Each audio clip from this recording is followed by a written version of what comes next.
আপনার স্বামীর দোষ ত্রুটিগুলো সাধ্যমতো গোপন রাখার চেষ্টা করুন। স্বামী আপনার বশে চলে আসতে বাধ্য হবে, কারণ আল্লাহ তাআলা বলেছেন, হুন্না লিবাসুল্লাকুম ওয়া আনতুম লিবাসুল্লাহুন। হিউম্যান নিডস, মানবতার কল্যাণে নিয়োজিত। Please hit the subscribe button and press the bell icon.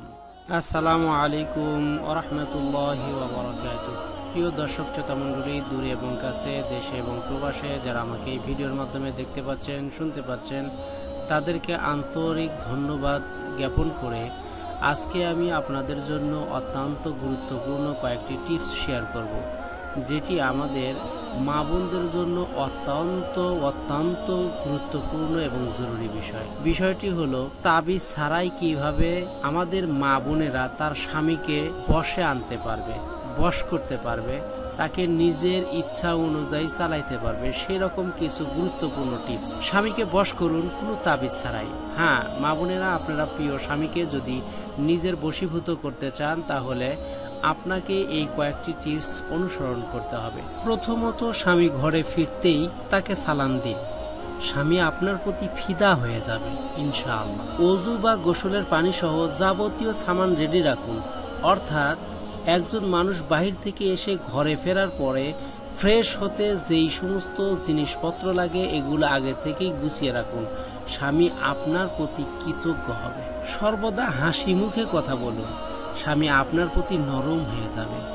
হ্যাঁ মা বোনেরা, আপনাদেরকেই বলছি, আপনার স্বামীর সাথে সদা সর্বদা আপনি হাসি মুখে কথা বলুন। স্বামী আপনার প্রতি নরম হয়ে যাবে ইনশাআল্লাহ। তার প্রতি বেশি রাগ হলে চুপ থাকুন। স্বামী আপনার প্রতি কাবু হয়ে যাবে। তার পছন্দটাকে সাদরে গ্রহণ করুন। স্বামী আপনার প্রতি সন্তুষ্ট হয়ে যাবে। অপছন্দ হলে তাৎক্ষণিক কিছু না বলে মুস্কি হাসি দিয়ে গ্রহণ করুন। পরে কৌশলে বুঝিয়ে বলুন।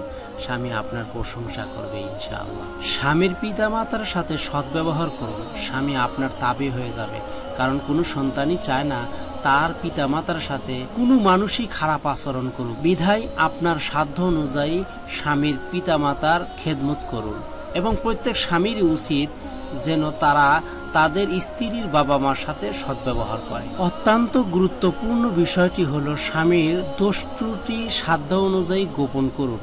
স্বামী আপনার বশে চলে আসতে বাধ্য হবে ইনশাআল্লাহ, কারণ স্বামীর যদি কোনো দোষ ত্রুটি আপনি নিজের ভিতরে লুকিয়ে রাখতে পারেন, ওই স্বামী আপনার বাধ্য হবেই হবে ইনশাআল্লাহ। প্রিয় দর্শক শ্রোতা মণ্ডলী, আমার এই ভিডিওটি যদি আপনাদের কাছে উপকার মনে হয়, আর এই ভিডিওটি টপিকসগুলো যদি আপনার কাছে ভালো লেগে থাকে, তাহলে অবশ্যই শেয়ার করুন। আপনার একটি শেয়ারের মাধ্যমে হতে পারে অনেক সংসার বেঁচে যাবে, অনেক সংসারের ভিতরে ফাটলগুলো জোড়া লেগে যাবে ইনশাআল্লাহ। আর আল্লাহ তাআলা আপনাদের উত্তম জাযা প্রদান করবেন। আপনারা পরবর্তীতে কি ধরনের ভিডিও আমাদের কাছে চান, সেটি কমেন্ট করে জানিয়ে দিন। দেখা হবে অন্য কোনো ভিডিওতে, অন্য কোনো টপিকস নিয়ে। ততক্ষণ পর্যন্ত ভালো থাকুন, সুস্থ থাকুন, এই কামনায় আজকের মতো বিদায় নিচ্ছি। আসসালামু আলাইকুম ওয়া রাহমাতুল্লাহি ওয়া বারাকাতুহু।